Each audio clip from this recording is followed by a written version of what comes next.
Welcome to the Terrible Podcast with your hosts from SteelersDepot.com, where you can find all your latest and greatest Steelers news. It's Dave Bryan and Alex Kozora, always lit, talking Steelers. And now, here's Dave and Alex.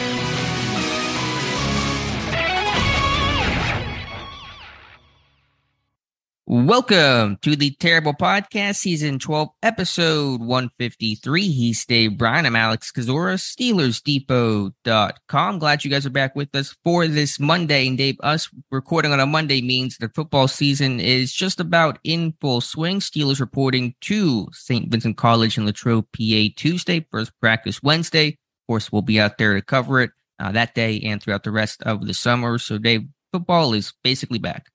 Yeah, look, as of yesterday, 49 days, exactly 7 weeks until the Steelers' first game of 2022 against the Cincinnati Bengals, and clicking it on down here. And here it is Monday. And as promised, I get to say, wow, I was surprised that no Deshaun Watson news came down. Waiting for it all weekend there. I was absolutely, positively sure that we were going to get the Deshaun Watson, suspension or discipline or whatever, this weekend. And yet here we are on this Monday. The Browns, I think, report either next day or two, I think, obviously, but still no word on Deshaun Watson. So, the NFL, like you said, the NFL is going to do this in their own time, and I guess they don't give a about when a team opens camp and who they have to worry about having their play quarterback when they get there, So anyway, we will continue to sit and wait and see what happens with Deshaun Watson. But in the meantime, an exciting week for the Steelers. They report out to Latrobe at Saint Vincent College tomorrow, and then first practice on Wednesday. So it's about that time again. It is, and yeah, we'll wait on the Browns news, but the Steelers are about to give us plenty to talk about in Pittsburgh, and so we'll let all the other, around the league stuff play out. So, and I think kind of the official signs of training camp nearing this, being the start of the season is, Dave, you've released your pre-training camp Steelers roster prediction. I know we did one in the offseason, kind of more mid-season after the draft and things like that, but this one feels like a way to bring in the new year with your annual pre-training camp roster prediction. Yeah, real quick before we get to that, I want to go over a lengthy transaction that the Bengals made a couple of days ago. And 5 players they placed on the active PUP list. Linebacker Joe Bachie, guard Alex Kappa, defensive end Khalid Kareem, running back Samaje Perine, safety Brandon Wilson. Additionally, and this was, I think, came to a surprise to a lot of the Bengals beat writers and all, La'el Collins, their new tackle, has been placed on the active non-football injury list. So really the headline there of those 6 names is 2 of them are the 2 offensive linemen that they went out and signed during free agency. Collins signed a 3-year, $21 million contract back in March, and Kappa signed a 4-year, $35 million contract back in March. So, obviously this being active PUP and active non-football injury list means these guys can begin practicing at any time.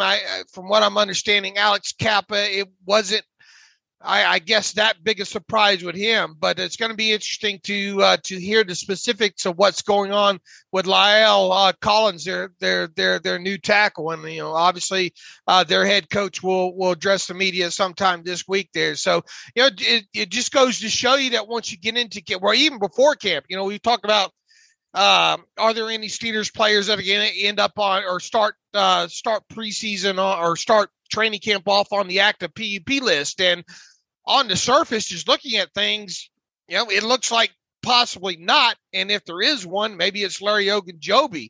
But truth of the matter is, you don't know really what's happening behind closed doors, if you will, when these kids are working out or whatnot. So we will find out what the Steelers active PUP list looks like, in a few days here for sure. But it just circles back to, so much can happen from the start of training camp until even week 1 of the season with injuries and players not being available and all like that. So, it's important to kind of watch the process as it goes along because you could have some impactful things happen here with injuries and whatnot moving forward. Sure, that's kind of what Tuesday is all about. It's the report day. Mike Tomlin will speak. There'll be some fun moving in type segments. I'm sure somebody will show up in some crazy vehicle or something like that, all what I think Brett Kiesel, James Harrison used to do. But from a football standpoint, we really need that anymore? It was I'll cute take it. It's been time. A while. I missed it. All right. But yeah, it's been a couple of years since they've been able to do stuff like that. So I'm excited for that. But from a football business standpoint, the biggest thing to watch for Tuesday will be, will any players get placed on the PUP list? Yeah, absolutely. And, as I mentioned in a terrible take a few days ago, it doesn't feel like it, but I have proudly written up articles in the past a couple of days before camp saying, yeah, probably only going to be one or, this player, that player, or none players. And then all of a sudden you get to, the first day there, and 6 players go on PUP there. So once again, all we can go off of is what we're kind of told coming out of the season about players and potential surgeries, and kind of following their rehab along, whether it be on Twitter or Instagram or interviews and all like that. And it feels like the list, if there's any list at all for the Steelers, it will be very, very small. And just general speculation, it feels like Larry Ogunjobi might be the only one, but even that's not guaranteed. Obviously it'll be a good sign if he's not on active PUP and he's ready to go right out of the chute there. But, judging by an interview that he gave, 2.5, 3 weeks ago, it seemed like he might have still been in some part of the rehab process. So, it's just a guessing game until we get to that first day of camp. But with that said, I'm not expecting it to be lengthy, if any names at all. Right. And just a reminder, even if any players are placed on active PUP, they can come off at any time. And so that it's not shelve them for any sort of length of time. It could be a day, it could be a week, who knows? So just a clarification there, which I know you'll be repeating should any Steelers go on PUP tomorrow. One other thing to note, and correct me if I'm wrong, did we talk about the official Doug Costin signing in the last podcast? I might have missed that by mistake. I know we talked about him being brought in for a tryout. I don't know if we discussed briefly just him actually being signed as that 90th man on the roster. So if we didn't, Doug. I thought we did, but these days run together for sure, and podcasts run together. But Birmingham played for Birmingham this past off season. I think originally entered the NFL with the Jaguars, and then even made their roster out of camp, and I think started 7-8 games for him, didn't he? Yeah, I think 9 games his rookie year in Jacksonville, had 32 tackles. So he was the most experienced guy of the 5 defensive linemen they brought in. So I was not terribly surprised to see Costin actually get signed. Right. Now, not really kind of that ideal size for an end, but going to be behind the 8 ball here moving forward. Never say never, but when you look at the number of guys that the Steelers have defensive line wise, when you try to shake out the depth chart that way, I think it's pretty clear that barring injuries, that Costin's going to be competing for a practice squad spot. Right, but I think the experience is interesting and might give him a small leg up, especially getting signed so late, just because he's been in camps before, has played on Sundays, and that experience is not going to hurt him throughout this process. So that is the official signing of Doug Costin, which brings the Steelers to 90. And again, we'll see on report day Tuesday whether or not any players get placed on PUP. And just as a general note, and we'll talk about this, I'm sure, during the next couple episodes of the podcast, they'll be there. Steelers Depot, as always, attending all 18 training camp practices. I will be there, hopefully, assuming there's no massive crisis that comes to my way, but hopefully that will not happen. Attending every single training camp practice. And so we'll have Tim Rice out there for a lot of them, Melanie Friedlander, Josh Carney may make it down for a couple as well. So Steelers Depot has you covered as always during training camp. Yeah. And I think Dr. Mel's coming in around the Friday Night Lights time or whatnot. Yes. I'm not sure the exact dates, but around there. Okay. And we don't, because I had some people asking who are going out there, who's going when. And I tried to tell them the best that I know right now. And Josh will be out there maybe a couple of times. And obviously Tim Rice will be out there with you snapping photos as well too. And you've got the waterproof paper all ready to go. And it sounds like you might, I don't know, the early forecast looks like you might need that waterproof paper a little bit this summer. It's barely rained the entire month of July. The second they put a football on a field, it starts pouring. So that's my luck, but that comes with camp, and I'll take it. If it means being back at Latrobe watching the Steelers practice, I'm game. Waterproof paper makes a perfect segue to how was your date last night? Oh, God. Let's Pirates won. I saw Pirates win. That was good. You saw Pirates run, too. Yeah, that's true. So 1-0 over Miami, so it was a good time. All right, you had a good time then. Everybody got home safe, right? Yes. All right, let's talk about anything else right now. I'll talk about Deshaun Watson or Josina Anderson, by the way. So in other words, you don't want me to tell the listeners that you had a date last night, right, at the Pirates game. I appreciate your secrecy. You're doing a great job keeping the secret. I won't tell them. Me, you, and 10,000 of our closest friends. Thank you. Josina Anderson, by the way, saying that, and again, I don't think anyone knows anything, but she's hearing from a source the Watson news may come this morning, which also means it may not come this morning. So who the heck knows, but that's out there. Right. All right, Dave, let's talk about... I might make it through the rest of the show. Right. We're all day to day. Right. Dave, what if this is your last show, you went out on a good note with your Steelers 53-man roster prediction prior to training camp. And again, we'll update these after preseason games, and these are not finalized and surely will change throughout the next month or so. But let's walk through your roster prediction. Mine will go up tomorrow. It'll be similar, but a couple differences, and we'll talk about that on tomorrow's show. Starting at quarterback, your three there: Mitch Trubisky, Mason Rudolph, and Kenny Pickett. Yeah, look, these are like mock drafts. You don't, a good one doesn't get you anything. A bad one doesn't get you anything. But people sure do like to try to remember the bad ones. Mitch Trubisky, Mason Rudolph, Kenny Pickett. Look, it all revolves around what's going to happen with Mason Rudolph, right? If I was if I were forced to bet here, I'd still, my gut still wants me to bet that Mason Rudolph won't be on this roster come week one, but it's still, I don't know, the gut in me said you better put, those three down there in case they don't. So the depth chart shaking out is obviously dependent on if Rudolph is dealt. I don't think they would just cut him outright.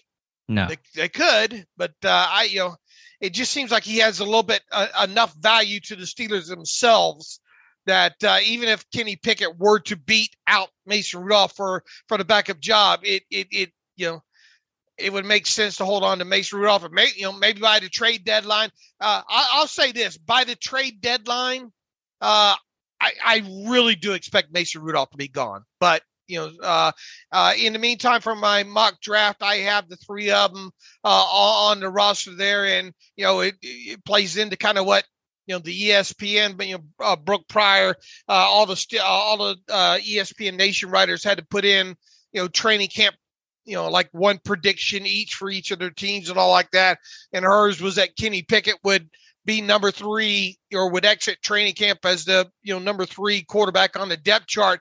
That's something you and I have talked about more than once this offseason. And as long as Mason Rudolph is on the roster, it's very plausible that you could get into a week one situation where Kenny Pickett is the number 3. So, I welcome, I guess what I'm saying is welcome aboard, because it's something that, you and I, Alex, have kind of entertained the thought of for several weeks now. And especially once again, the longer that Mason Rudolph stays on the roster, that could potentially happen. You go back to, And I know it's been way too many years in between. I know Kenny Pickett exits college. with a lot more experience than Ben Roethlisberger did in 2004.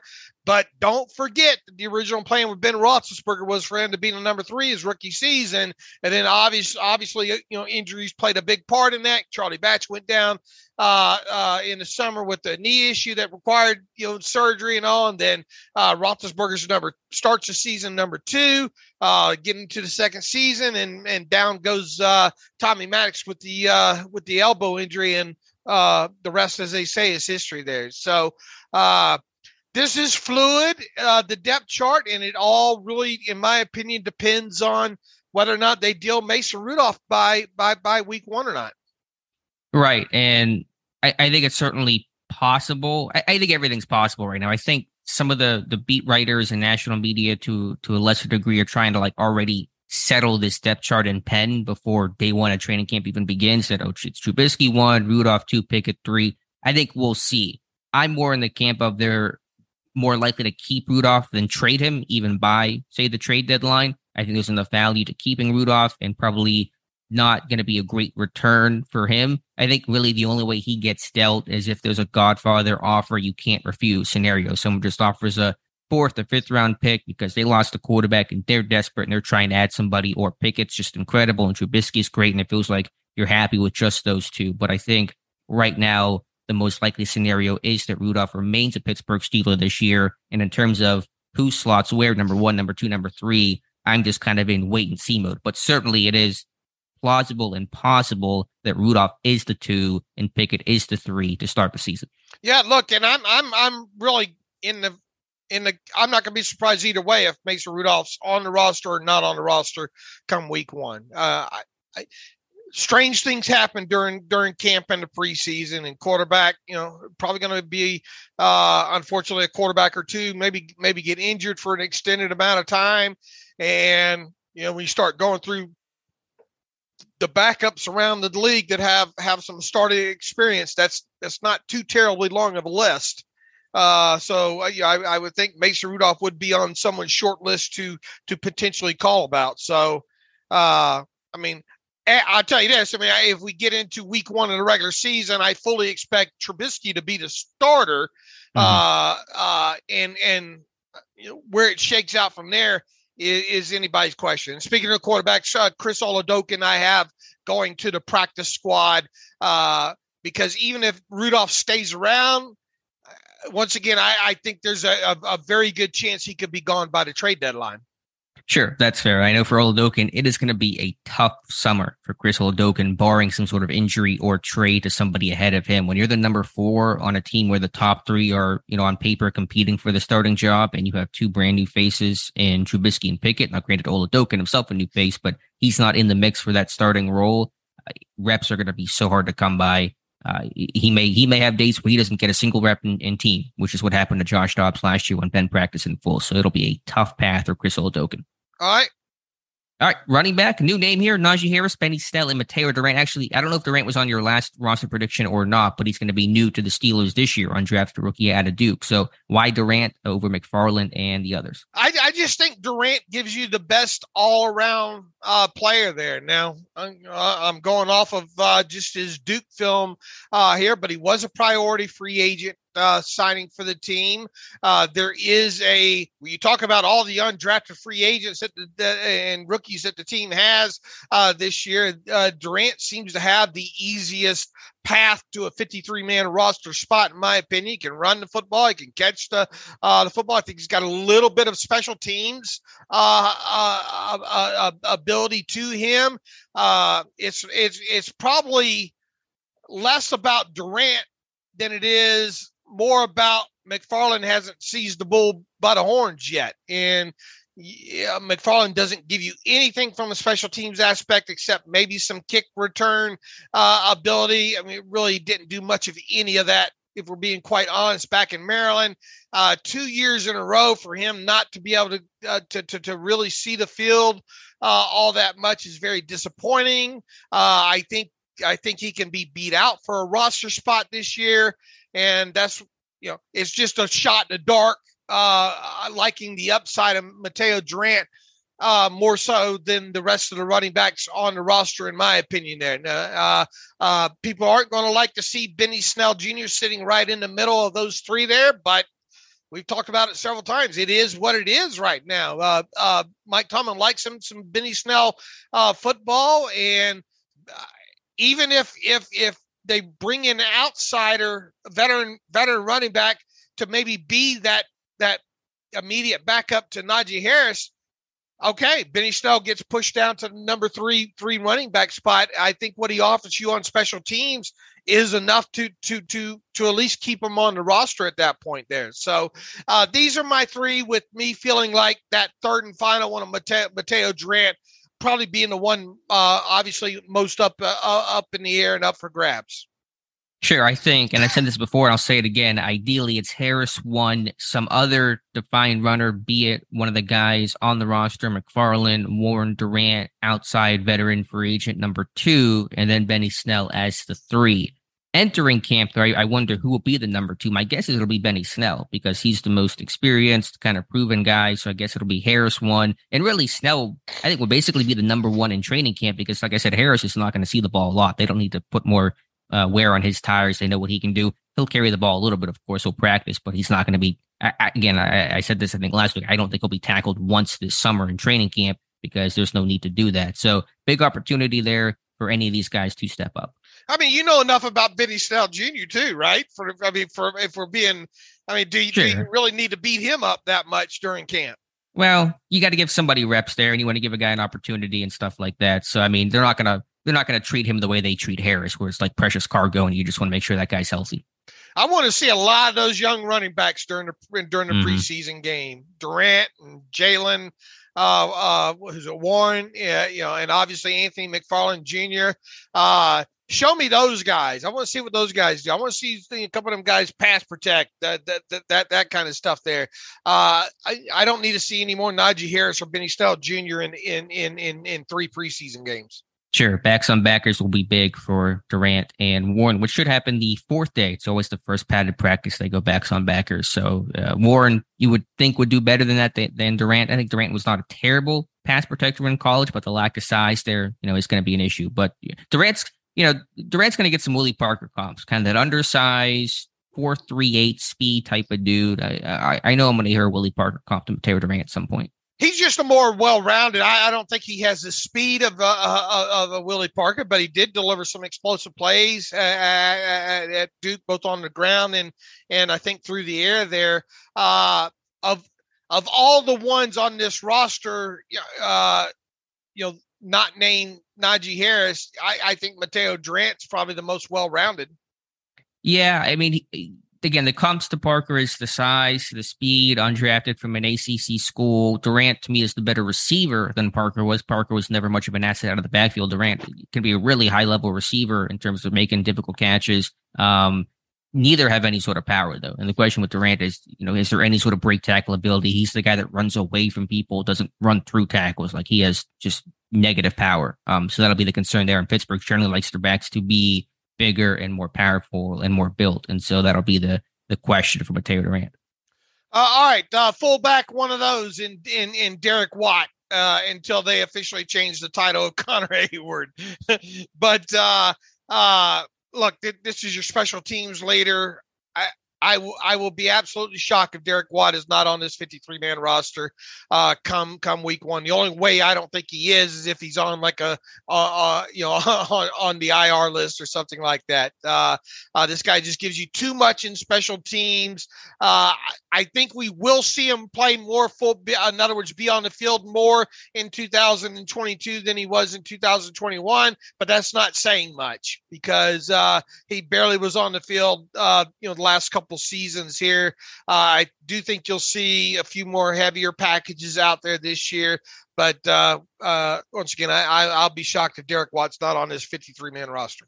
Yeah, I think the odds of him making it are pretty strong. At wide receiver, you're keeping 6 Deontay Johnson, Chase Claypool, George Pickens, Calvin Austin, Miles Boykin, and Gunnar Olszewski. Not a lot of debate there. Was there any strong consideration to anybody else like an Anthony Miller? Any thought there? A little bit. I'm rooting for Anthony Miller, but the reality of it is Boykin's Boykin gives you a little bit more in the special teams department, more so than Anthony Miller. I think you could do a little bit more with Boykin and once again, some special teams aspect of them. Look, one of these guys is going to have to probably be inactive every week if you did keep 6. And because you do have a couple of youngsters in there, and Pickens and Calvin Austin, and then obviously Gunnar Olszewski has 9 career receptions. I mean, he's almost the Arnaz battle of the group, if you will. It just felt right to keep 6. Could they get away with 5? Absolutely, they could. But if they do, I would think that forces Miles Boykin out more so than Gunnar, unless Gunnar just gets beat out as a return man. So this is one of those position groups where, I don't know, should we have just eliminated Gunnar and called him an extra position player so to make it look more like 5 wide receivers? Who knows? But I decided to go with 6 in total, with Boykin and Gunnar Olszewski being the extra 2 on top of Deontay Johnson, Chase Claypool, George Pickens, and Calvin Austin III. Right. Those last 4 names you mentioned, Johnson, Claypool, Pickens, Austin, locks or near locks. And I say near lock on Calvin Austin just because you've seen the occasional 4th-round receiver not work out. Shout out to Danny Farmer, Fred Gibson. I still fully expect Austin to make it, but you never know. And then Gunnar really should make it as well, provided he doesn't just bomb this summer with fumbles or some sort of serious issue in that regard. So that leaves at most 1 spot left. And I think Miles Boykin has the inside track there. But really, and I mentioned this before, it may be dependent on just how the rookies look. Does Calvin Austin pick it up in the slot? If he struggles, then you might have less clarity at your slot position, and that could give Anthony Miller a boost, and he will get to work with his former quarterback in Mitch Trubisky in Chicago, and so that could help him as well. So I'm in agreement with you that I think Boykin has the inside track to be that number 6, but I just wonder how other players in that room may affect who is that number 6 receiver. Hey, look, one of these 2 rookies might be inactive week 1. Sure. Boykin's got a good case to be active because of the special teams value, to be a gunner, to be a jammer, to do those kinds of things. And honestly, I think right now, if you had to pick an inactive, I'm picking probably one of the rookies, leaning towards Calvin Austin right now. Right. So don't be shocked, and that's not a huge negative against either one of these guys. No. Should they end up being inactive week 1, it's just learning. These guys have got to, there's a process in here, and like it or not, with Pickens, as we've talked a few times, this guy has just over 1,000 college snaps. So his transition is going to be fun to watch because he only really has, the equivalent of 1 NFL season at the college level. Now, obviously, when he was on the field, there's not a lot not to like, especially if he's just out there in the running game, because he is a physical player. But don't be upset or shocked if one of those 2 guys, in George Pickens or Calvin Austin the third, start off the first couple games of the season on the inactive list as they continue to kind of learn the game and learn the positions and learn the offense. Right. It would not be a slight. I think on paper, it's a good receiver room. And if it proves that way on the field, then, it's okay if a Calvin Austin's not dressing week 1. If there's a learning curve there, because for Pickens and for Austin, they're kind of learning some, newness to the NFL. Austin playing more slot than he did in college. Pickens overall just being young. And so there could be some growing pains early. And Boykin, again, has that value as that special teamer on game day. At tight end, 3 with Pat Freiermuth, Zach Gentry, and Connor Hayward. And my not-so-silent protest is that Connor Hayward should not be considered a tight end, but the Steelers, I know, are calling him that, so I know that's why he's on that tight end depth chart. Right. And welcome to a preseason 53-man roster, Zach Gentry. I look back, I think my one entering training camp last year, I was that guy that had pretty much written Zach Gentry off. And then once we got into the preseason and obviously into the season, you want to talk about a guy that if there was a award of dissed but made the most improvement award for 2021, it probably was Zach Gentry, right? Has anyone turned their career outlook around so dramatically the way that Gentry has? I don't think there's a single Steeler that has made that kind of a turnaround in 1 year, from last year to this year. Yeah, right. From last year to this year, you're right. And we found that out real early, and like by the time that Lions preseason game, right? That's when it's like, okay, the tape doesn't look bad at all there. So look, Freiermuth and Gentry going to be your top two. I had to list him as a tight end because that's what he's listed at right now, talking about Connor Hayward.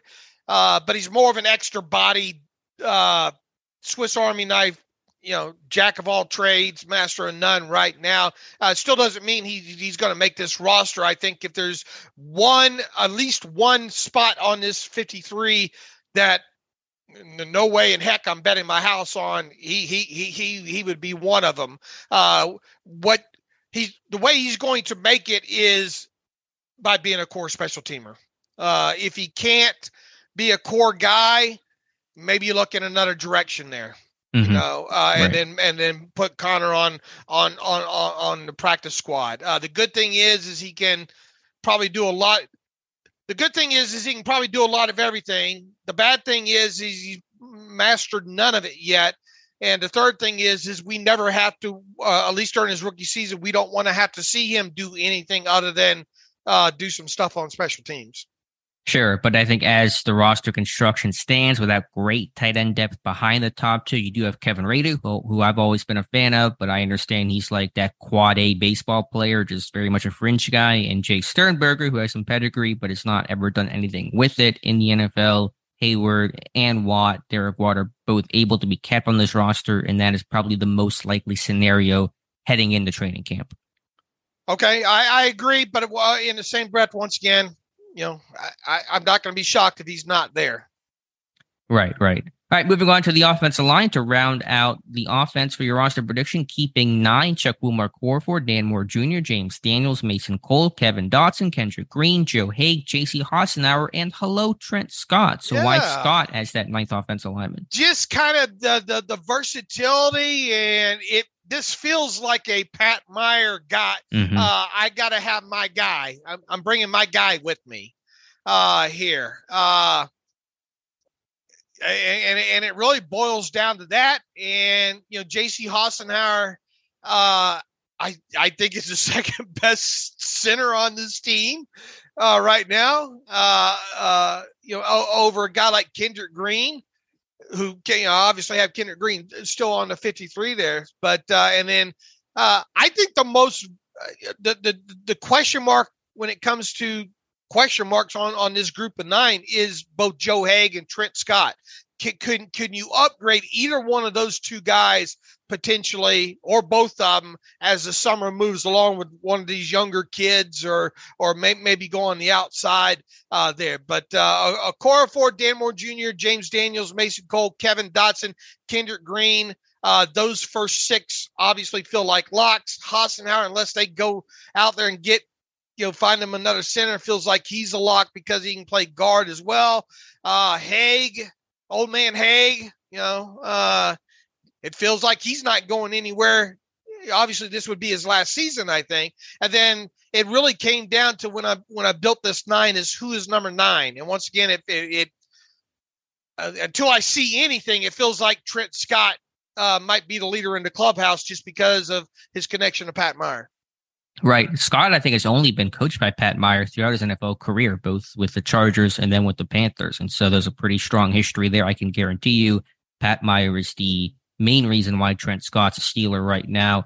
To the question of could they upgrade the tackle spot, barring some sort of long-term injury to one of the starters, Dan Moore or Chukwuma Okorafor, I think they're going to roll with Joe Haig to be that number 3. Just it's hard to find good, even decent or average tackles in the NFL, and they trust Haig, and he can play either spot and knows the system and knows the Steelers overall. In terms of that 9th offensive lineman, Trent Scott's possible for the reasons you mentioned, or could it be an interior offensive lineman, or could they keep 8? That's possible as well. So I think everything's on the table. Someone has to earn that 9th spot to be that 9th offensive lineman. Yeah, but man, with what they went through with this offensive line last year and all like that, I'll be a bit shocked if we get to week 1 and it's only 8, but it could be.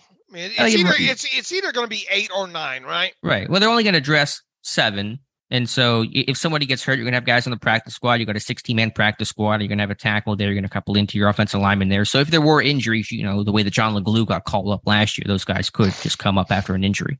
Right. And that rounds out a nice even split of 25 offensive players. Do you want to do just a real quick overview? I was thinking about what will the Steelers kind of lines and teams of the offensive line look? Do you want to kind of go through? Not wait till tomorrow. We can do that on the ahead of the Wednesday show, right? Okay. Before all right. you Good get deal. out there. All right, we'll move over to the defense now with defensive lineman Cam Hayward, Tyson Alualu, Larry Ogunjobi, Chris Wormley, Isaiah Loudermilk, and DeMarvin Leal. I think the most controversial part of your roster prediction is leaving Montravius Adams off the list and just keeping the traditional 6 defensive linemen.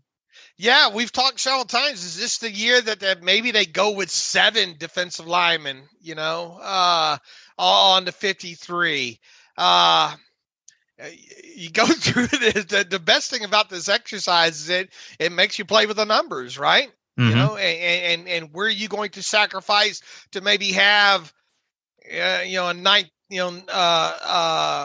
an extra defensive lineman or maybe a 10th linebacker or something like that. The way my numbers came out is that I was going to keep 6 defensive linemen, and Montravius Adams drew the short end of the stick there, new 2-year contract and all. Obviously, the bonus that he got wouldn't severely hamper the Steelers should they have to cut him. And Adams might be a guy that you'd be able to circle back to the practice squad there.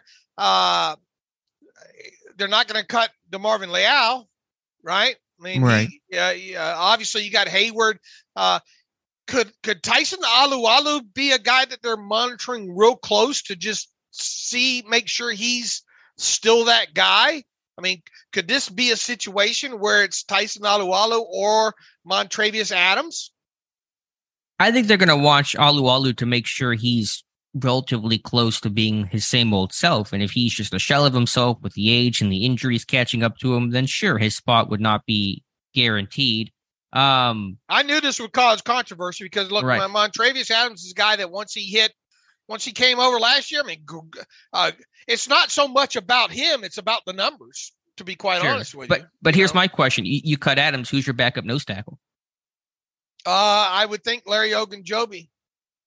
He's never really kind of been that more traditional nose tackle, though. He has played it, though. But is he that traditional? Because my issue is that when this team lost Tyson Alualu last year, they had no real plan B at nose tackle. And that was not the sole reason why the run defense sucked, but it was, to me, the central reason why they were so bad. Well, and so it's just hard for me to cut that guy. Right. I think Larry could give you some snaps there. So, but I mean, it is a good argument. Right. I mean, my closest to odd man out is Loudermilk, and I've gotten so much pushback on that. People are really upset with my Loudermilk opinion. But to your point, he very well could. Look, I mean, second year, 5th round draft pick. We've seen those guys be off the roster if they even made the roster as a rookie season. Be off the roster in the second season, right? And it would be disappointing because of them making the deal for him and moving up like they did. Essentially moving up to draft 7th round player in the 5th round. Mm-hmm. Right. But I don't think it's going to matter for Pittsburgh anymore. It's year 2. He's off scholarship. It's a new GM. Omar Khan did not directly, decide to trade up and draft Isaiah Loudermilk. So he picked the best guys. But to your point that you always say, these things have a funny way of working themselves out. And of course they could keep 7. So this muddy picture, I think, will gain clarity this time a month from now. Right. So you're telling me that Montravius Adams is going to be on your 53? Yes, he is. And you will find out who else is with him tomorrow. You're going to kick off Isaiah Loudermilk. You're going to really upset the natives, aren't you? We will see. They're already upset at me. So, if you're walking on ice, might as well dance is kind of the whole thought. Inside linebacker, 5 guys here: Miles Jack, Devin Bush, Robert Spillane, Buddy Johnson, and Marcus Allen. So Buddy Johnson making it, UG3, and Mark Robinson not making it. Dave, to me, this is not the most consequential battle for the Steelers, but I think the backup inside linebacker spots, especially 4 and 5, may be the most intense competition we see this summer. Look, the only two I'm betting on to be on the 53 when the smoke clears on my list right now is Miles Jack and Devin Bush. That's it. Right. And Bush is still a question mark in terms of how that even all looks. Right. But I still think he'll do enough to at least be on the 53. Sure. He better, if not, oh Lord.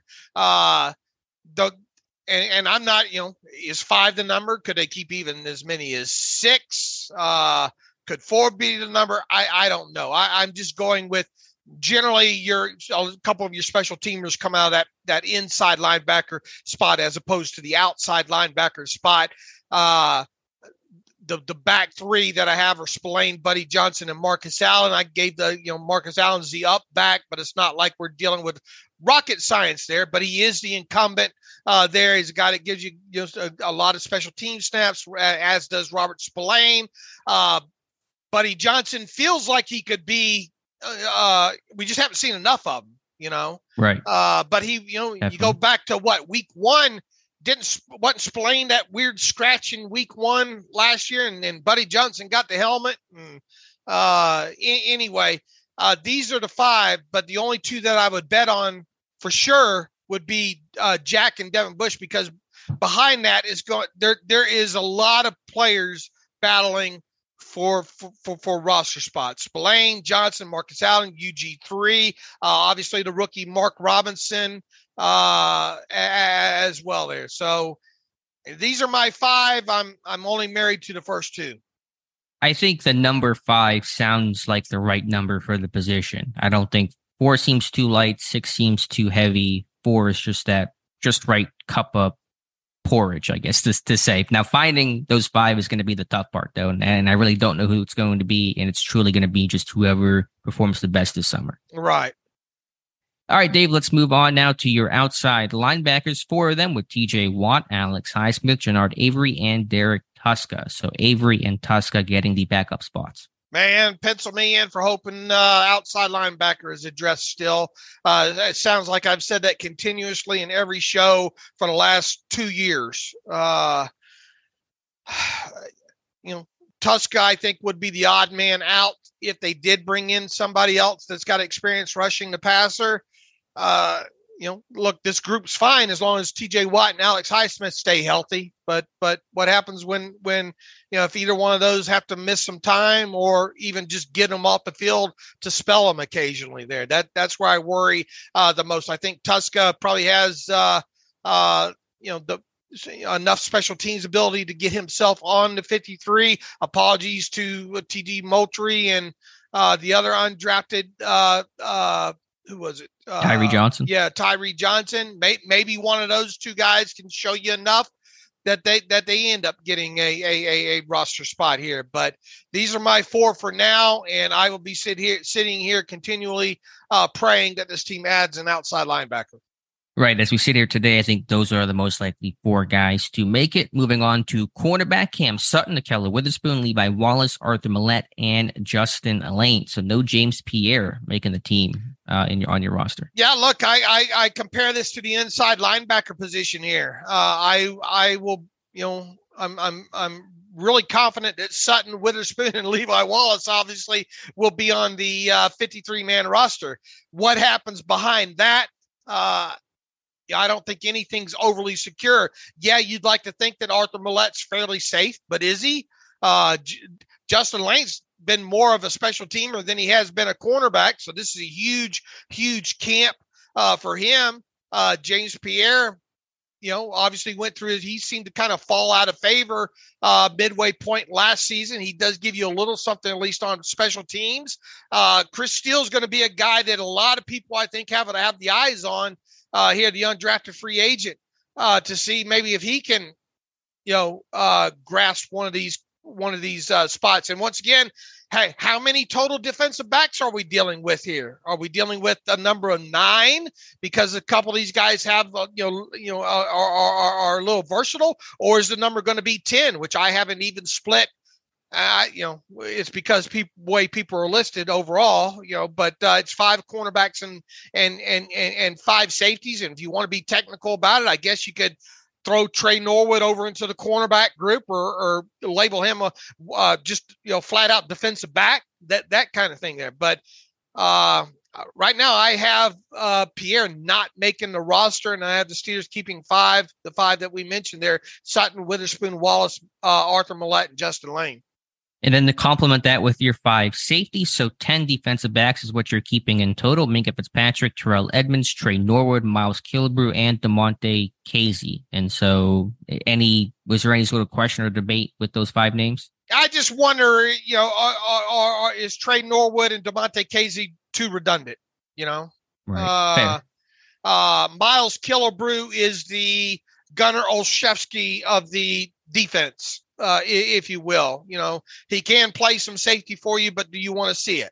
But let me tell you, Danny Smith remembers what Killebrew did on special teams last year, and that alone, with the amount of tackles that should be enough to get him, a spot on the roster there. So, the top 3, I'm top 4. Really, I'm very confident in making the roster. And Minka, Terrell Edmonds, Trey Norwood, and Miles Killebrew. It's just what's going to happen behind that. Is a 5th one such as DeMonte Casey going to end up making it? Yeah, I will say my defensive back room for my roster prediction tomorrow is going to look pretty different compared to yours. As different as 2 roster predictions at the same time can look. So I think we'll have some disagreement there we can talk about on in tomorrow's show. But I think, generally speaking, it seems to be an agreeable list of 10 names there that's not going to ruffle a lot of feathers. Okay. All right, your specialists, pretty predictable here, pretty chalk. Chris Boswell, Presley Harvin III, and Christian Kuntz. What are the odds Harvin is the week 1 starter, if you had to put a percentage on it? I think he's in the 70 to 75% camp. Look, if he comes out, if he doesn't have a good camp and a good preseason, this team could very easily just pluck a veteran that doesn't make another roster. Right. No, I think he's kind of on the bubble. I know that's a little weird to say for a second-year guy, for a guy that does not have a lot of internal competition. But if he does not punt well this summer, if he does not show consistency this summer, his job is on the line. Right. And, you got the whole worried about the mechanics of the hold and all. So you would think that if they did go outside, it wouldn't be a younger guy. It would probably be a more experienced guy. But I think they're going to let him win it or lose it, flat out.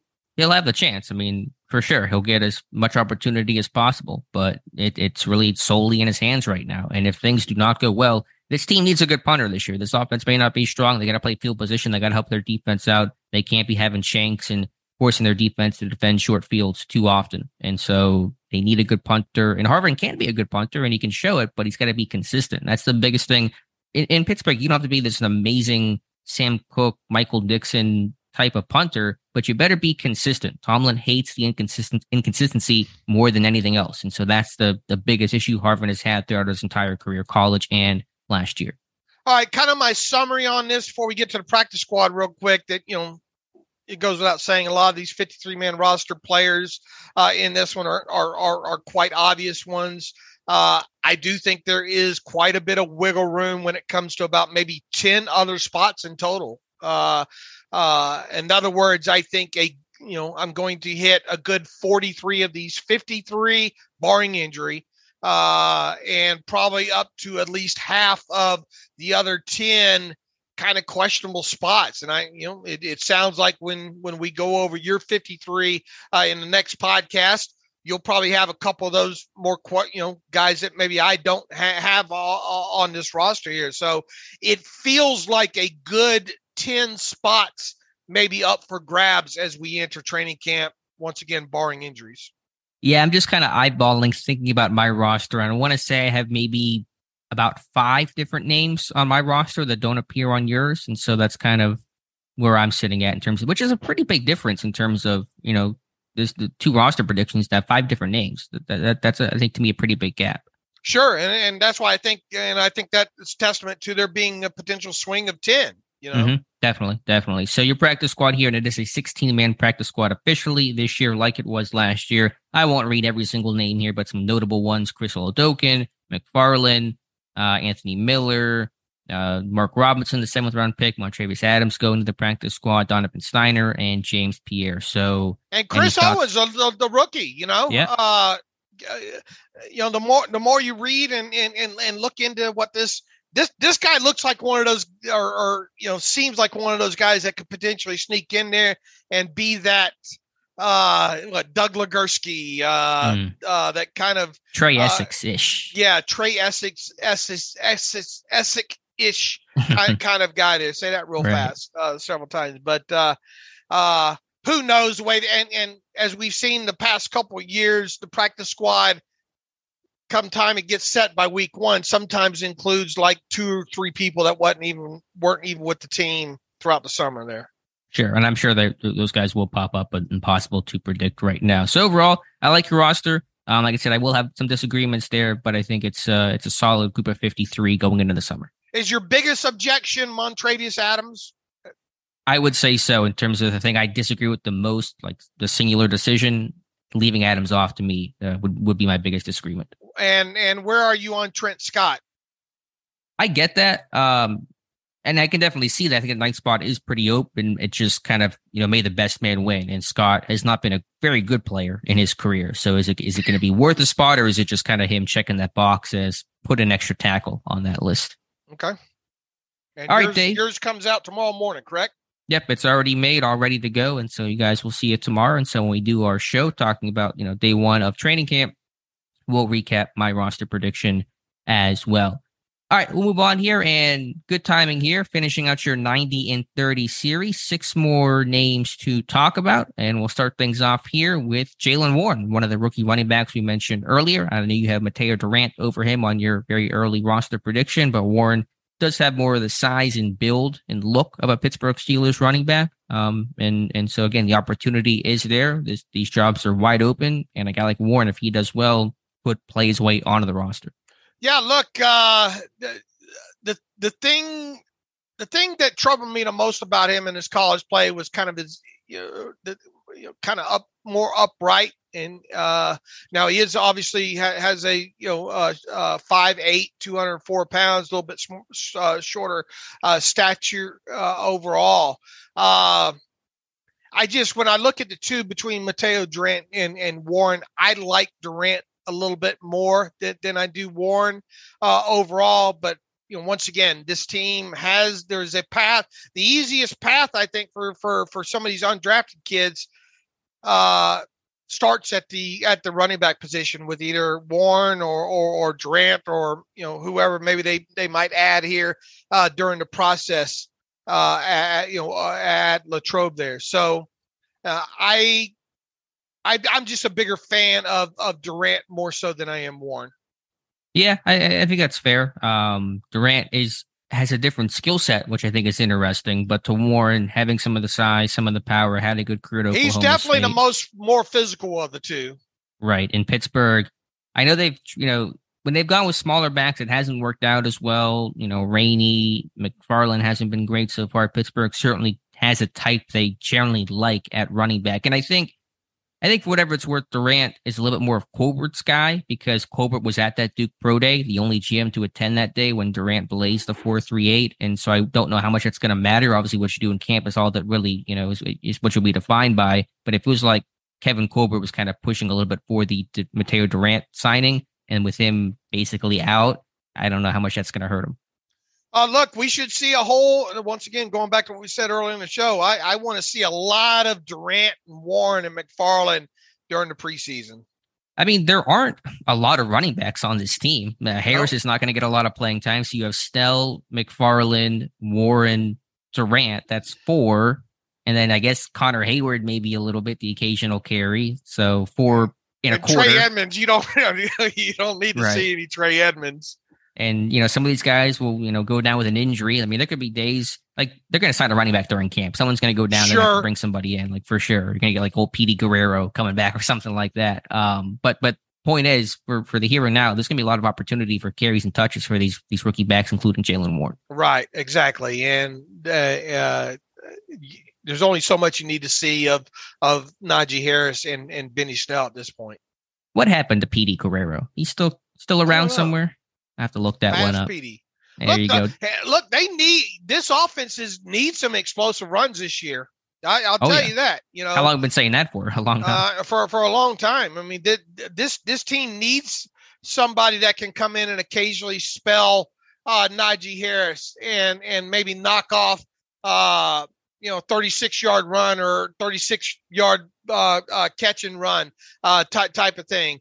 This offense is going to have so many different things go right for them this season, and explosive plays is obviously one of those things. Not only throwing the football, but it's a huge cheat for the Steelers every 20-yard run that they get in 2022. Sure, and the backs have to be responsible for that, but of course the offensive line and the receiver, downfield blocking must be better. That was really poor. Tyler Wise consistently showed that last year. Generally speaking, with those longer runs, you get that because you have some really good, second and third level blocking from your tight ends, receivers, etc. Yeah, I wish they would have taken my advice and brought like 8 undrafted running backs in. That would have been almost their entire class. You got 2 at least. So we'll see if Jaylen Warren can emerge from that group. Derek Watt next on the list. Not a lot to say about Derek Watt. We'll see maybe how Matt Canada employs a fullback in kind of his version of the Matt Canada and Pittsburgh Steelers run offense this year. But even saying that, Watt's not going to be a big piece. Although during last year's summer, he kind of was used on offense a fair amount on wheel routes, your favorite flats. And there's probably going to be so many just bootlegs, dump offs to the flat to fullbacks and tight ends this year. Watt may catch a couple passes. What's the countdown to you reporting about the pony backfield? That's so true. I think you are going to see it because they did it last summer. So probably Wednesday I'll be talking about it. All right. So that's when I start reminding you that we've heard that for the last several off seasons, but never really saw it materialize in the season. Even going back as far as like D'Angelo and Le'Veon Bell, that kind of thing there.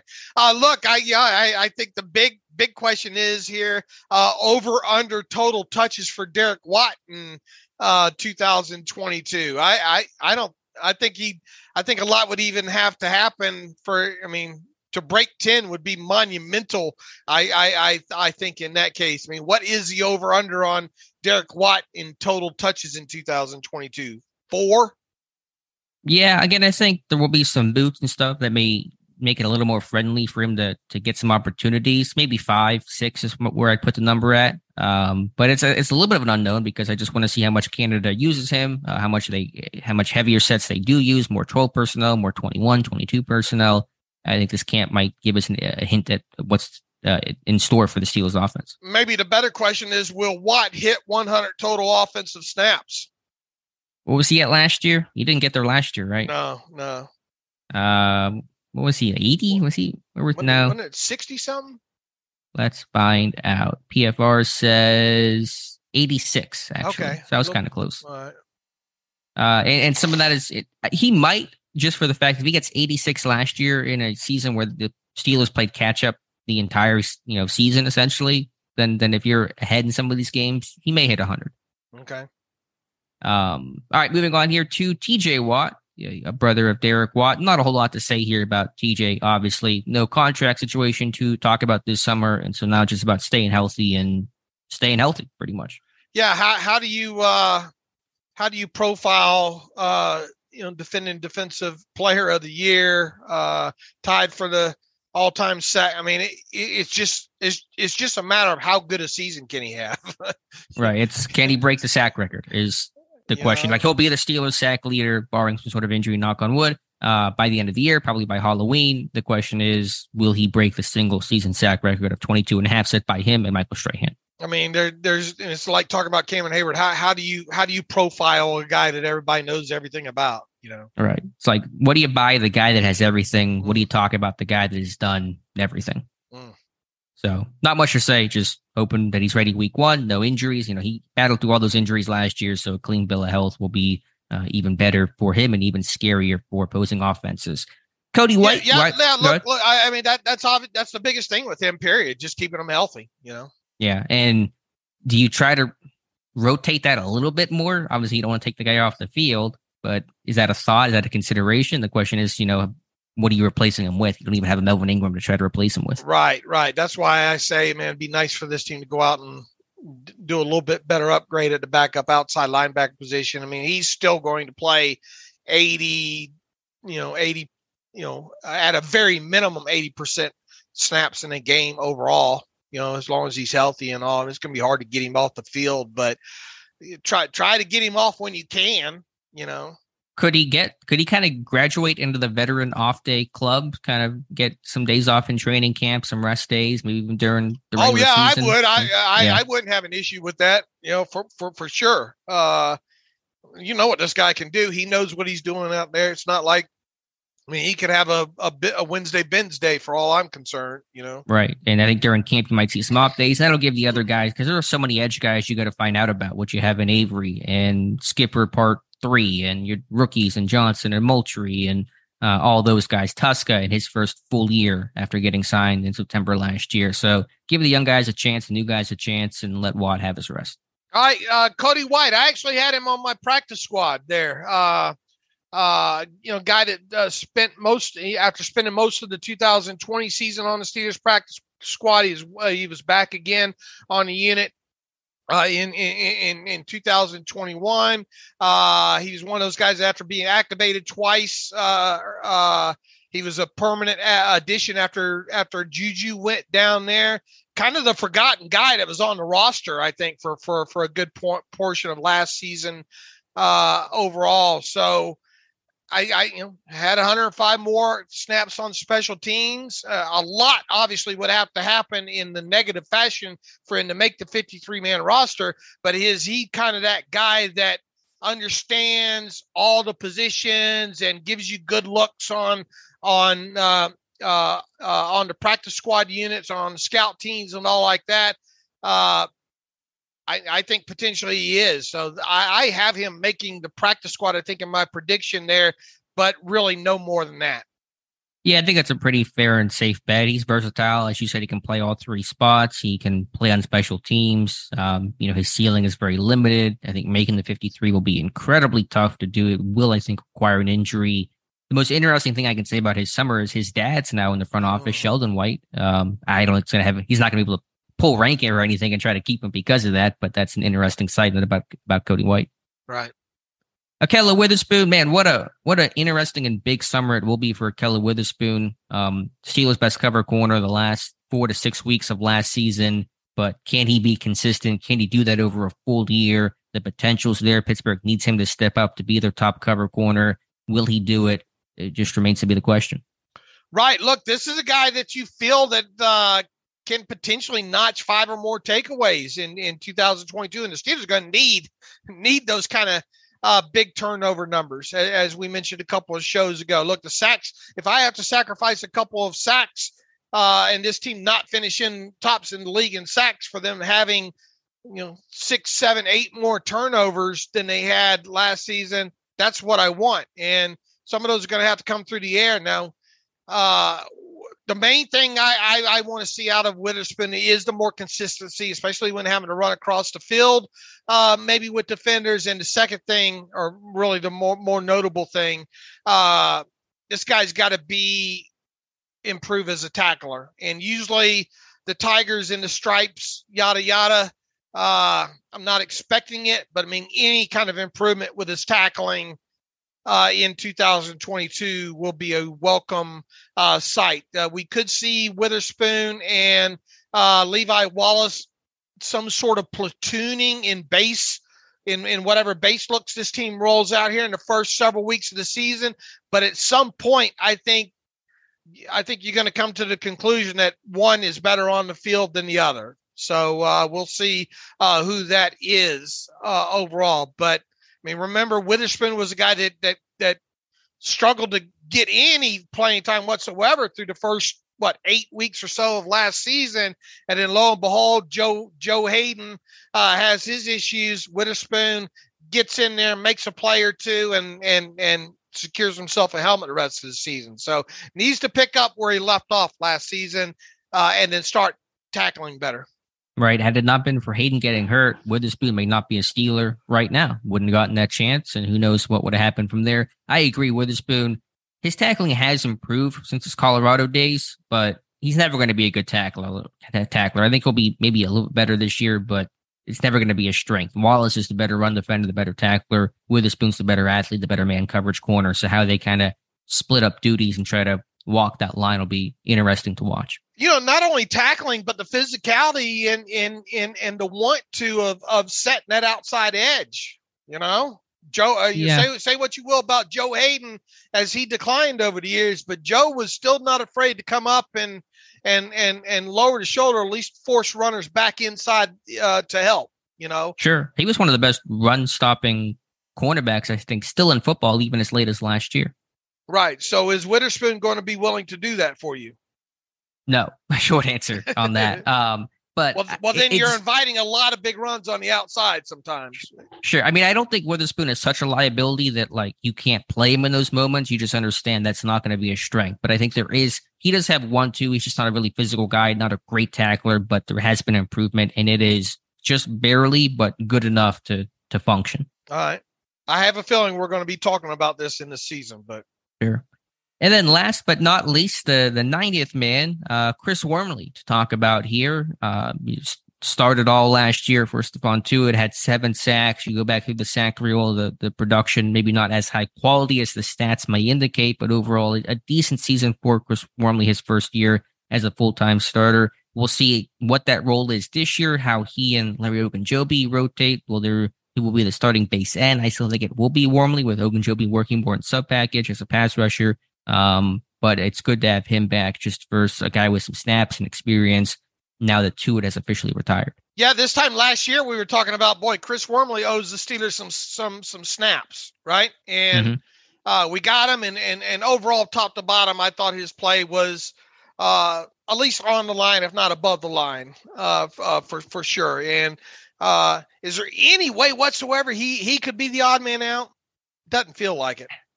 It doesn't. I mean, if you wanted to really be on the edges and say some sort of crazy surprise cut, if Latrobe has a really, good camp and stuff like that, I get it, but I would be very surprised by that. Let me ask you this. Would you bet your house that Wormley won't be cut? I mean, basically you're asking me, is he a lock? Is kind of the other way to frame that. I forget what I had him at. I always enjoy putting your personal property up on the market. I appreciate that. Yeah. Whenever it's my stuff, I think I had him at 94% in my roster deconstruction series. So is that bet your house money? I guess not, but it's bet your house money, I'll say. Okay. All right. What do you come in on that? I guess you're probably similar. I mean, I don't want to put my house up on this. I don't think he's that much. I think he's in the 90% category, but okay. And I know there's probably some people listening to this saying, "Oh no, there's no way I'd bet my house on that he could." There is an outside chance that he could be the odd man out. Sure, it's just tough. I mean, what happened last year? You had the lack of experience, lack of know-how. Do you want to cut somebody with experience and know-how? Even if you reduce his role, that's one thing, but cutting him to me is a whole nother, can of worms. Unfortunately, with this, we like to say, these things have a funny way of working themselves out with some of these groups where we go, well, is that guy or that guy kind of situation. Usually when we get to the first week of the season, we say, well, see, I told you that worked, that's how it worked out there. But look, I like Chris Wormley once again. I thought he was the guy that the Steelers hoped that they were training for, the year prior to. I thought he became that guy last season. Fair point. I'm with you there.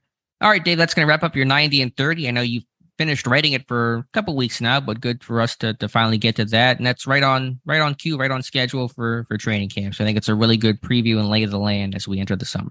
Right. If you want to read, if you're listening and you want to read any of these, just type in 90 and Steelers into the search bar on SteelersDepot.com, and that'll link you up to them all. All right, Dave, I know we've kind of talked about some of these names, but I put together over the weekend a list of potential training camp sleepers, some guys that may not always make the team, but guys I think will have a good summer and just be guys that we're talking about during our recap podcasts and when you watch on Twitter and you're reading the paper and stuff like that. So we'll start with the offense here. And the first name I went to was Chris Owens, who we talked about being on your practice squad, undrafted rookie from Alabama, versatile, good run blocker overall, good pedigree. Who'd he be this year's John LeGlue? And that's a great question here. At least what I've read and a little bit that I've seen gives you makes it understandable why he's on this list. But quite honestly, of all the guys that you do, what is it, 5 players you have on this list, he is the one that I know least about because kind of his role at Alabama and all, and it's just going to be interesting. I think there's enough there that makes him a very, very intriguing player in camp this summer. Yeah, I mean, I want to find out more about him. I did have a really good conversation with him when I interviewed him earlier this summer. Really good guy to talk to. He's been working more at guard. He played mostly center and right tackle at Alabama, played a little bit of guard there, but has been working at guard in Pittsburgh. And so he's got to maybe transition a little bit to playing that more than he has before. But he can, play other spots when injuries happen. If he can move around, that's going to increase his value. And that's basically what John LeGlue did last year. Right. I mean, you could potentially hope that this guy shows you enough that you weren't, keeping around, and maybe he becomes your new utility guy for the next couple seasons. Sure. Next on the list, Mateo Durant, the running back. We talked about him quite a bit because he was on your 53-man roster, but noting the speed, the big playability, I think he will gain buzz because he's the guy that could rip off the 50-yard run in camp or during a preseason game. Is that enough to get him on the roster? Not necessarily, but I think it will create buzz when you have some big playability from a running back room that has not traditionally provided a lot of big plays over the last couple of years. Mateo Durant is my this year player that's most likely to cause me to pull a hamstring or a groin during the preseason, being jumping up out of my seat or something. Okay, I see. Who's won that award in the past? I'm trying to think about recent recipients. I don't know. Explosive plays during. Yeah, that's a dusty trophy you've had. Yeah. You just want to see, you want to see something out of running back that you mentioned Willie Parker. I don't think he's on the Willie Parker speed aspect of it there, but I just want to see somebody that can pull off a chunky yardage at a time, and going to obviously be watching real close to see if he's able to. If Danny Smith has him out there on, I don't know, kick return or not as a returner, but as kind of a guy back there maybe to block in that aspect. Can he get on any coverage teams or anything like that? Because even though there's a path there for him, he's going to have to obviously earn it. And a guy that I think we're going to see a lot during the preseason. Hope he stays healthy. I agree. I don't think he's as fast Willie Parker, but he did run 4.38. And when you've had it's like the old Eddie Murphy when you're starving and somebody just throws you a cracker. You've had guys that are running 4.5, 4.6, Snell, Samuels, even Harris to a lesser degree. When you have somebody that has some of that speed, it is interesting, and you're just kind of taking whatever that you can get. And so just all it takes is one big run, and everyone's going to be talking about the chances of Mateo Durant. Sure. And I want to see it, in that first preseason game. Absolutely.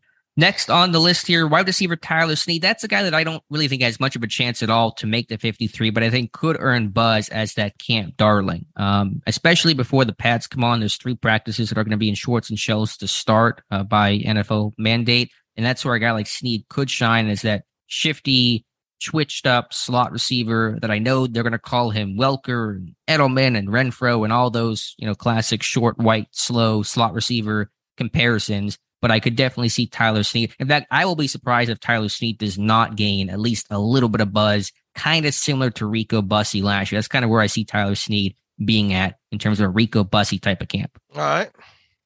And listen, there's a tryout guy that had a good career at East Carolina, can do some return work. He should get return work there in the Lions and probably late in preseason games as well. I think once the pads come on, that'll be interesting if he can sustain that because he is smaller, but I think in shells, Snead a name to watch for. And then 2 more receivers, more obvious names, so forgive me for that, but Gunnar Olszewski, I think he could have an interesting camp for what he does offensively. We talk about him as a special teams guy, return game. That'll be his primary role in Pittsburgh, but I wonder if they get kind of creative with him and see what he can do offensively. And then Anthony Miller, mentioned earlier, is there potential slot home for him? How does Calvin Austin perform if he struggles a bit? Could that increase Miller's odds? So we talk about Boykin, we talk about the rookie receivers, talk about Deontay Johnson and his contract. We don't pay a lot of attention to Anthony Miller, but that's a guy working with Trubisky that could have a good summer. Look, he's got some nice slot reps in the NFL during his time in Chicago.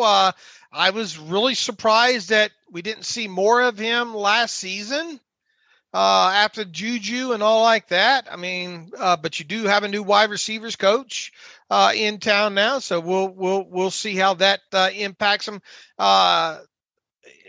Once again, I think it comes down to Anthony Miller and Miles Boykin, if indeed they're keeping 6 in total there. So it's going to be interesting to watch that play out. He obviously does have the experience with Mitch Trubisky when the two were in Chicago. You want to talk about a guy that wins the kind of the rocked up kind of, I mean, there's a couple of shots. He looks like a superhero at some point during the OTAs and some of these shots. I mean, this guy looks in prime physical condition just off that alone. Yeah. So it'll be interesting to see how that group all kind of shakes itself out. Let's move over to the defensive side of the football and sleepers there. One of my favorite sleepers overall, Donovan Steiner. Again, that path to the 53 will be tough. And there's a lot of guys in front of him at safety, but I think he'll just have a good camp, generate buzz, and will be one of those tough guys to cut, even if he is ultimately still cut. Right, a guy that you hope at a minimum shows you enough that forces you to keep him again on the practice squad. Right, and I think his odds of landing there at the least are going to be really strong. Year 2, has some killer brew in his game, good size, good tackler, not a great athlete, but had a nice summer last year and should be a lot better in his second year in the NFL. Next guy, Carlos Davis. I know we talk about all the other defensive linemen, and I get that, and Davis's chance of making the 53 is going to be tough right now. But this is a guy that has flashed a little bit, and he's healthy now. He had, last year was wiped out basically entirely by injury. But I think Davis will kind of remind people that he hasn't left the building yet either. Look, first game and a half of last season, right? He was dressing on the 53, was he not? Yeah, he played in that Bills game. That's when I think he got hurt and didn't come back until really, really late in the year. But a guy, too, that really the only thing you can hang your hat on with him is that game a couple years ago during his rookie season against the Cowboys. And that's pretty much it. So he's got to stay healthy, obviously, and a lot would probably have to happen, for him to make the 53. But if he did show enough, who knows what would happen there. But it feels like best case scenario for him would be practice squad. And I think I have him on my practice squad. No, I'm with you there. But if he is running, say, like third team, if he's going against third team offensive linemen, both in camp and preseason, as a third year guy with some talent, he may look disruptive. And that's partially because of who he was going against. But I think that'll create some buzz on him. And then last thing here, I had a little more difficulty finding out the defensive names here in terms of sleepers, but Carlins Platel, the cornerback from South Carolina, tryout guy, signed in the 90-man roster. Really, in terms of measurables, in terms of height, weight, and athletic testing, very comparable to Arthur Millette. I know Platel, I think, had an interview where he talked about him being the next Mike Hilton. I think Millette's a much more accurate ceiling in comparison with Carlins Platel. Okay. But a guy that's physical, will play the run hard, be that slot corner, has some ball skills. And I think we'll have a couple of moments in camp, but just trying to find reps because there are so many guys who could work in the slot with potentially Sutton, Norwood, Millette, Casey, etc. Can Platel find the time will be the difficulty with him. All right, shorter list on defense than offense, right? Yeah, I mean, are there any other defensive names that you would throw in there? Maybe one of the edge guys, Johnson, Moultrie, but I didn't feel like I knew enough about either to really call them a sleeper right now, but they could be. Right. All right, Dave, where to from here? I think we kind of hit on the big things we wanted to talk about today. Overall, just camp storylines. Again, the quarterback battle, how the offensive line looks, the defensive line, division of labor. What are you kind of looking at as some of the big stories here? Just the pecking order, obvious usage of the quarterback position is going to be noteworthy at the start, especially when you get into preseason game number 1. They need to make sure that Kenny Pickett somehow, some way gets plenty of work at some point during this thing. To me, really his only way of probably if Mason Rudolph sticks around for him to make to be the number 2 is to really outshine during the preseason there. So, it goes without saying the quarterback position is going to be in high focus during throughout training camp here overall. what the heck's going, how's Miles Jack and Devin Bush going to start pairing up at that inside linebacker position? We talked during my 50-man roster prediction that, what's going to happen at those spots behind those two. Who is Larry Ogunjobi, and how much do we have to see of him throughout training camp here? The newly rebuilt cornerback position overall is going to be something else. I think that we're talking about. The obvious development in your two wide receivers in George Pickens and Calvin Austin III. How much slot is Austin playing? Is Pickens going to be? Are we going to see more of him at the Z? Who's going to be your slot, Alex? I mean, that's probably one of the biggest questions that probably should have came out of my mouth first. Who is going to be your slot? Is it going to be by committee? Is it going to be mostly Chase Claypool? That's a huge question here. Defensively, I think it's more about can this group stay healthy? Maybe there's some question as to, just like we talked about slot with the on the offensive side of the ball. What are we going to see in the sub package? We're going to see a lot of Sutton in there kicking inside. That's going to be a huge question there. Yeah, I think everything you just listed is accurate and true. And I know we have a ton of storylines every single year, but man, Dave, there feels like there's so much to look at and examine, and so much is under the microscope this year, just given all the change that occurred this offseason. So yeah, the slot receiver, no idea. I think committee's probably the most likely thing right now. And then probably your second biggest question is just Devin Bush, the inside linebacker room in general. How much better does Bush look in a make or break 2022? And look, off last year during training camp, the team couldn't keep any semblance of a starting group together to get continuity in. So, and I guess another thing off of that would be is it a real battle between Kevin Dodson and Kendrick Green? For the left guard spot. Right. I mean, they'll frame it that way, and Dodson does not 100% have that spot sewn up, but I think the overwhelming odds tip in Dodson's favor. I mean, correct me if I'm wrong. I mean, and this team did have injury issues once they got into the season, but wasn't most of the talk about the offensive line and who's going to be available and throughout training camp last year? Wasn't that kind of the primary? Man, can we see some semblance of a starting unit, get some snaps together here? I think so. And then that definitely did not happen at all. It was, it did not go well. And then you lose Banner very late in that process, and then Moore becomes your left tackle, and never really found stability throughout most of the year. Because you got two new guys in there, center and guard, and James Daniels. These guys need to work together, Definitely. Yeah. And as a collective 5, Dan Moore, second year, Dotson's third year, but he's basically like a second year guy. I think he started 12 career games in his first 2 years. Right. So not a ton of experience there. A core for kind of your one known guy at right tackle. So yeah, again, this offensive line will take the rest of this offense and this whole team. They're the X factor. They were last year. They're the reason why this offense struggled as much as they did, or at least a big reason why. And they're going to be the X factor again this year. Okay.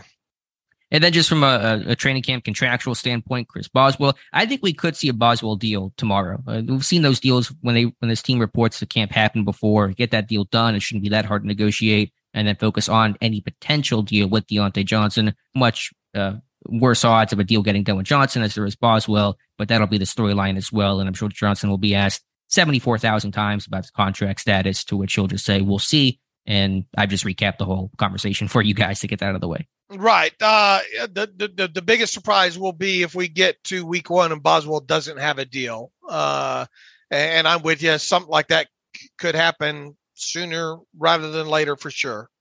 Yeah. I mean, the framework's there. I mean, this isn't going to be rocket science with him, he's going to be the highest paid kicker in the league until Justin Tucker gets paid again. Right. I mean, that's pretty simple. So I think it will happen. Just a question of when. I think it could happen though sooner than later, and will be well deserved for Chris Boswell. All right, Dave, anything else you want to talk about today, or do you want to get to reader emails and close out today's show? I think we can get to some reader emails here. We'll start with Nick Napak writes in, this is more of an operations question about the site. He says, if you don't mind peeling back the curtain a bit, Dave, how has your role changed over the years? And for Alex, how has your role evolved from when you first started with Depot to now? You can probably answer both of those questions, Alex. The question for me was, how has my role kind of changed? Yeah, and how has my role changed, and how has your role evolved? Answer both of them. I think for my role, more recently, I've taken on, still my general duties of writing and film breakdowns and all that kind of stuff. But obviously being on the podcast the last couple of years, doing a little bit more of the management role in terms of working with other great writers we have on the site in terms of going over their content and working with them with article ideas and formatting and publishing and kind of more the nitty gritty nuts and bolts stuff of the site. I think for you, it's been a little bit more of like maybe the general manager of the site, where you're not always having to write every single article and have your hands kind of in that aspect of it, but being the one that's making sure that if there's good content out there, something article pops up, you're making sure that gets to us so we're aware of it, and just kind of being the good overseer of the site, if that's a fair assessment. Yeah, try and take care of more of the stuff that people don't see on the back end, site development and stuff with, YouTube stuff and getting videos converted and make sure proper transcription services are handled, and just kind of more day-to-day operations that people don't really see.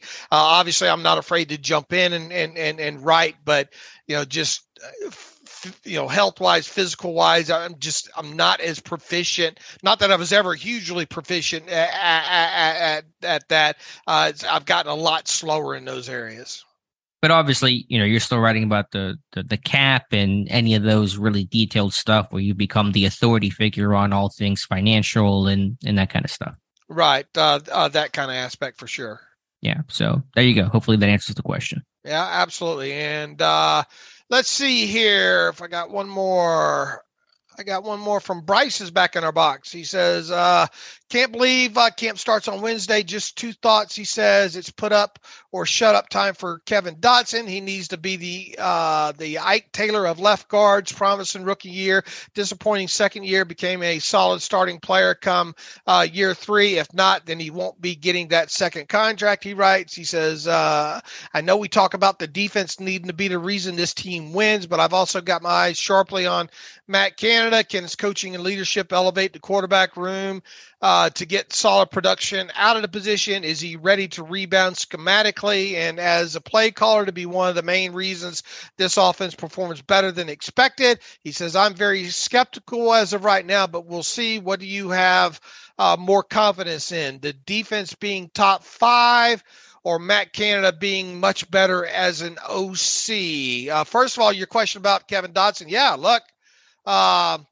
to stay healthy, and he's got to become that steal of the draft that we thought that he could be right after he was drafted. But he's got to do it at the left guard position and not the right guard position that he predominantly, really exclusively played throughout his college years. So if we're 2 weeks into this training camp and we're still wondering who's going to be the left guard, then that's not good for Kevin Dodson, I don't think. All right. Apologies to Kendrick Green and Kendrick Green playing left guard in college and all like that. To me, it feels like this is Kevin Dodson's job to lose. And if we have any inkling or thought that he might lose it a couple weeks into the training camp, to me, that's not a positive thing. So I'm with you. I don't think you're going to get an argument out of Alex on that, Bryce there. And Matt Canada, look, this is like Matt Canada's first season to me. And he's got his hands full, man. You want to talk about a guy that's got his hands full. It's him. It's a rebuilt offensive line, new offensive line coach. You got to have new quarterback and or quarterbacks back there. You got 2 rookie wide receivers. You're going to have to help oversee, develop through this process. The offense is going to or should look different in this. Yeah, I mean, and I think it's okay right now for you to say Bryce says he's very skeptical right now. I get it. And as far as your questions about which do I have more confidence in, the defense being top 5 or Matt Canada being much better as an OC, I'm going to take defense being top 5. Yeah, I mean, it's hard. I guess that's top 5 in scoring defense, I assume is how he wants to I just think put that. Outsiders look of if you stop somebody on the street and say, are the Steelers top 5 defense? Okay. Their answer would be yes. I think it's more generic. Gotcha. I mean, I don't know if either get to that point with Canada or with this defense. This defense does have its share of question marks. I don't really know. We'll see. I mean, I think this defense will bounce back. They won't be the 32nd run defense. Will they be top 5? As long as I think if they're top 10, which I think is a realistic goal, then I'm good with that. I think Canada is kind of an unknown. It should be more of his offense, but how good of an offense that looks remains to be seen. I think with the offense, you're in a situation where you've got to have an offense that doesn't mess it up, and right. then one that also takes advantage of what special teams and or defense provides them. If you're sitting here listening to us right now and expecting the Steelers offense to be top 10 in anything, I think you're in for a long season here. They can be a middle of the road offense as long as the defense is doing their part, I think. And they can be successful doing that as well too, as long as situationally they're doing things as far as converting 3rd and short situations, red zone, putting points on the board when they take over the football at, say, their own 45-yard line, or let's put it at the Steelers Depot 47-yard line. I'm glad you haven't forgot. Or further down the field. When opportunities present themselves for this team offensively, they absolutely got to take advantage of them. What's the opening drive? We went through what was that string like on offensive possessions that did not end up in any type of scores or touchdowns? I mean, it was a long streak. I mean, we could be headed potentially for one of those. I worry about opening possessions for the Steelers offense starting at their own 25. Moving forward, hopefully they prove us. To me, you talk about stealing and explosive runs of 20 yards or more. I think it's stealing anytime the Steelers get an open possession that goes down the field for a touchdown. Sure. If this defense can play top 10, this offense plays well situationally, and the special teams is solid, that's your recipe. That's what you're looking for. Will that happen? Those are all the big questions. I mean, if we get two games into this season and we're thinking, man, this offense, looks as stagnant as the one that they had last year, and it's a whole, it's different scheme on top of it, because obviously you're going to be able to do more with your quarterback and all like that, or at least you hope that you will. Then you got real problems here. You just don't want the offense blowing things, Yeah, exactly. Got to take care of the football, do well situationally. You do that. That's really all you can ask for. Right. All right. Anything else from the emo machine? No, I think that's got us covered there, Alex. All right. By the way, check out my article, long one today, so I might need to take an extra lunch break for that. My best and worst case scenarios of the Steelers 2022 draft class. Been doing this every single year for almost 10 years now, I want to say. But it came out a little bit later this year, so I apologize, but hopefully you guys still enjoy the read. All right. I think we had a good solid 90 minutes today there. We will be back with a show before you head out to training camp on Wednesday. We're back doing this thing 3 days a week right now, Monday, Wednesday, and Friday. You can follow me on Twitter at Steelers Depot. Follow Alex on Twitter at Alex_Kozora. Follow the show at Terrible Podcast. Email the show, theterriblepodcast at gmail.com. We appreciate all the support throughout the offseason. We're excited to get this thing going back at camp again, getting Alex back out there, having those nightly special edition planned 30-minute podcasts that become probably 45-minute podcast, everything that goes along with it. But we wouldn't be able to do this without the support of all of you listening and reading the site. So kudos and golf clap to all of you. And until Wednesday, as always, thanks for listening to the Terrible Podcast with Dave and Alex.